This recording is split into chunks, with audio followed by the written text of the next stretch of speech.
Well, as the President has now finished with the inauguration and prepares to appoint a cabinet in the next few days, one of the major issues he'll have to deal with is the civil service. There have been proposed changes in the law that would essentially make the civil service completely unpartisan. At the same time, the Public Service Commission has said consistently that many people who make key decisions in departments do not have the right qualifications. Now, the Centre for Development and Enterprise Director Ann Bernstein is suggesting that people in certain positions in government should have to reapply for their posts. She joins us now.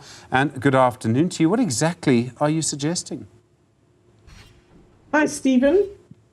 Look, we all know that the state is not working well. And to fix the state is absolutely vital if we're going to achieve all our ambitions as a society to deal with poverty and get growth. Now, we've been identifying catalytic actions that we think can make a difference. And we're saying that in addition to the changes the sixth administration did start to make, which we support, we think they should go further. So first and foremost, we want the President to make a clear statement that the seventh administration does not support cadre deployment and in any part of the state, and that this will no longer be applied. And this needs to be communicated clearly to the country, to the civil service, and to political parties. The first step in implementing this, because this will take time, we're saying the first step is to focus on the leadership of institutions in the government. And we've tried to identify as an illustration about 130 jobs that are at the very top of the civil service in the key priorities that we're advocating for the new government. And we're saying that these mission-critical jobs need to be filled by the right people. And that one way of doing this is to say that these senior people should reapply for their jobs.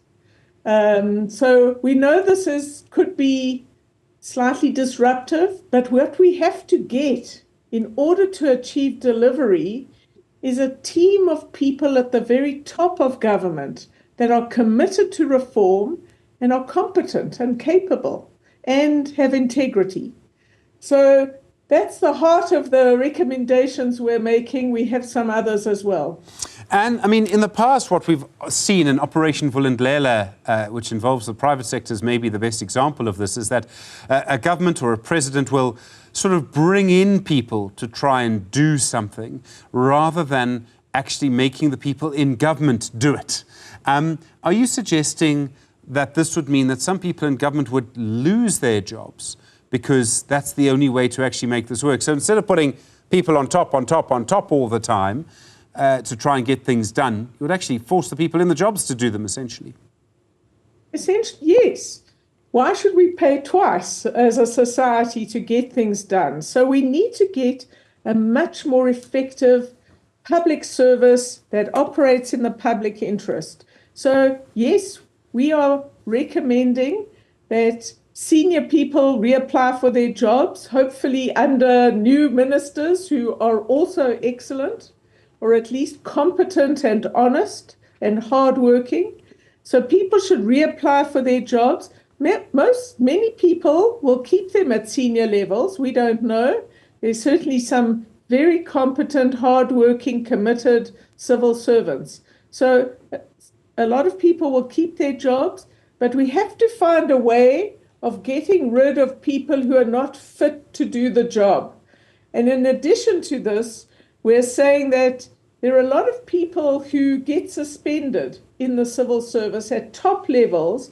They go away, and for years, their situation is not resolved while they're on full pay. We're proposing a permanent anti-corruption tribunal to try and deal with these issues very quickly and open up space in the civil service as well. So we have a number of recommendations. Yes, there will be some people who should lose their jobs. After all, the civil service is not doing a great job as a whole.